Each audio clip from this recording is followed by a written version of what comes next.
মৌসুম শুরু হলেও ঝালকাঠির সুগন্ধা বিষখালী নদীতে কাঙ্ক্ষিত ইলিশ না পেয়ে হতাশ হয়ে ঘাটে ফিরছেন জেলেরা। তারা বলছেন, ডুবোচর ও নাব্য সংকটের কারণে নদীতে প্রবেশে প্রতিবন্ধকতার মুখে পড়েছে ইলিশ। এর সঙ্গে যুক্ত হয়েছে নদী দূষণ ও কম বৃষ্টিপাত। এতে ইলিশের আমদানি কম হওয়ায় বেশি দামে বিক্রি হচ্ছে। তরুণ সরকারের তথ্য ছবিতে প্রতিবেদন। বৈরী আবহাওয়ার মধ্যেও ইলিশ ধরতে সুগন্ধা ও বিষখালী নদীতে নামেন ঝালকাঠির জেলেরা, কিন্তু সারাদিন পর হতাশ হয়ে ঘাটে ফিরতে হয়। জালে ইলিশ না ধরা পড়ায় হতাশ জেলেরা বলছেন, ভরা মৌসুমেও কাঙ্ক্ষিত ইলিশ পাচ্ছেন না। নগদের কাছে সব গ্রাহকই প্রিয়, তাই তো সারা দেশে ক্যাশ আউট চার্জ সবচেয়ে কম।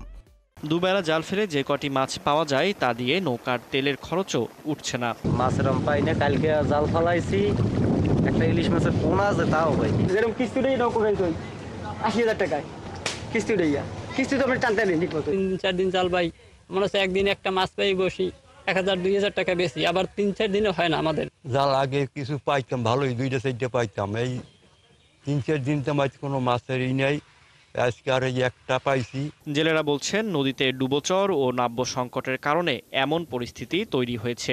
ইলিশ কম পাওয়ায় বাজারেও এর প্রভাব পড়েছে। বর্তমানে প্রতি কেজি ইলিশ বিক্রি হচ্ছে ১৭০০ থেকে ২৮০০ টাকায়।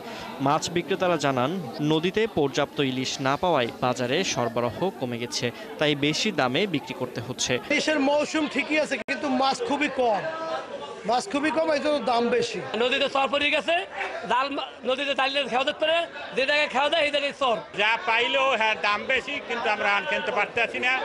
কিন্তু এই সময় বাজারে মাছ, ইলিশ মাছ খাওয়ার কথা। তবে জেলা মৎস্য কর্মকর্তারা আশা করছেন, আগস্টের মধ্যেই সমুদ্র থেকে নদীতে ইলিশ আসবে, তখন পর্যাপ্ত ইলিশ পাবেন জেলেরা। সামনে বর্ষার ও প্রচুর বর্ষা হলে বা গুড়ি গুড়ি বৃষ্টি হলে ইলিশের মাইগ্রেশনটা নদ নদীতে চলে আসবে, তখন ঝালকাঠির জেলেরা কাঙ্ক্ষিত ইলিশ মাছ ধরতে পাবে বলে আমি মনে করি। সরকারি হিসাবে ঝালকাঠিতে নিবন্ধিত জেলে রয়েছে ৭,৭১৮ জন। তবে নিবন্ধনের বাইরেও রয়েছে আরও ৩,০০০-এরও বেশি জেলে। ফারদিন নীরব, ৭১।